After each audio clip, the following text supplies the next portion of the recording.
Michael, how can you just dump me like this? Heavy sigh. I didn't just dump you, Cheryl. I've been telling you for months to back off. That what you're wanting isn't what I'm offering.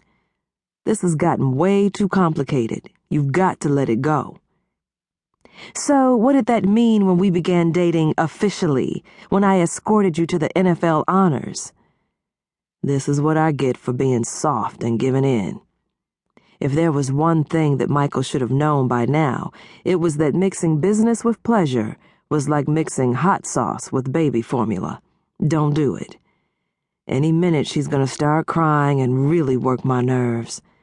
As if on cue, he heard the sniffles, her argument now delivered in part whine, part wistfulness. Michael correctly deduced that she was sad and very pissed off at his making her that way. You've been my only one for years, Michael. And I told you from the beginning that that wasn't a good idea. And I told you that I didn't want anyone else. There is no one for me but you. I can't forget you. Michael heard a finger snap. Just like that? Her voice dropped to a vulnerable-sounding whisper. Can I please come over just for a little while? Bring you some of your favorite Thai food, a few sex toys, give you a nice massage.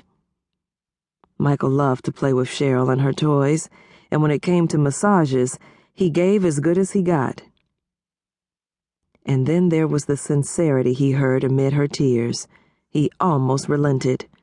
Almost, but not quite. Cheryl, every time you've asked, I've been honest.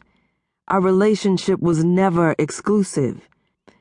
I never thought of us as anything more than what it was, two people enjoying the moment and each other. I'll always think well of you, Cheryl, but please don't put us through this. You're a good woman, and there's a good man out there for you who wants what you want, the picket fence and all that. That man is not me.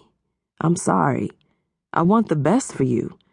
And I want you to move on with your life. He heard his other cell phone ringing and walked over to where it sat charging on the bar counter. Valerie. Look, Cheryl, I have to go.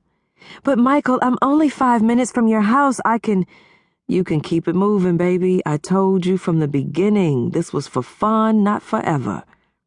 Michael tapped the screen of his iPhone as he reached for his BlackBerry. Hey, gorgeous, he said into the other phone. Hey yourself, a sultry voice replied. Michael! Oh, damn! Michael looked down at the iPhone screen to see that the call from Cheryl was still connected. Michael, who is that Michael pressed and held the end button, silently cursing himself for not being careful. Michael, are you there? Yes, Valerie. Whose voice was that I heard? A friend of mine. Do you have a problem with that? Michael had never hidden the fact that when it came to women, he was a multitasker, especially among the women he juggled.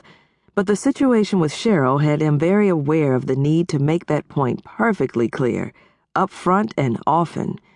If a woman couldn't understand that when it came to his love, she was part of a team, then she'd have to get traded. Not at all, the sultry voice pouted. Whatever she can do, I can do better.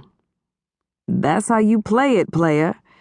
No doubt, Michael replied as his iPhone rang again. Unknown caller. He ignored it. Sheesh, maybe I'm getting too old for this. Just then, his house phone rang. Hello? Hey, sexy. Paya? Back from Europe already? Hey, beautiful, hold on a minute. And then back into the BlackBerry. Look, Valerie, I'll call you back. Okay, lover, but don't make me wait too long. Who's Valerie? The iPhone again. Unknown caller. Michael turned off the iPhone. Cheryl, give it a rest. Look, Cheryl. Aha! This is Paya. You adorable asshole. Get it straight. Michael inwardly groaned.